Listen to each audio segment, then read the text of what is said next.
Hello বন্ধুরা, তো অন্নপূর্ণা যোজনার কিন্তু একটা বড় আপডেট ইতিমধ্যে চলে এসেছে। ভালো খুশির খবর হলো এইটাই যে যাদের অ্যাপ্লিকেশন রিজেক্ট হয়ে গেছিলো তাদের কিন্তু অ্যাপ্লিকেশন এখন যদি লগ ইন করা হয় তাহলে দেখাচ্ছে আন্ডার ইনকোয়ারি।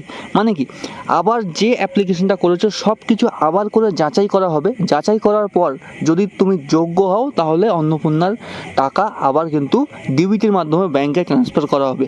আর এর মধ্যে থেকে যাদের রিজেক্ট হয়েছে তারা কেউ যদি ইনকাম ট্যাক্স পে করে আর 12 লাখের উপর ইনকাম হয় আর তাদের যদি সরকারি চাকরি বেরোয় তাহলে তাদেরকে রিজেক্ট আবার করে দেওয়া হবে। কিন্তু যদি যাদের voter card duplicate voter card আছে, মানে ভোটার কার্ড এক আছে আর অন্য একটা ভোটার কার্ডের নাম্বার ভুল করে দিয়ে দিয়েছে, অথবা অন্য কোনো যদি সমস্যা থাকে তাহলেই বাদ দেওয়া হবে। আর যারা যোগ্য তাদেরকে কিন্তু অ্যাপ্রুভ করে দেওয়া হবে বলে মনে করা হচ্ছে। আর এখন আপাতত যাদের রিজেক্ট হয়ে গেছিলো তাদের আর রিজেক্ট নেই, তাদের কোথাও দৌড়াতে হবে না।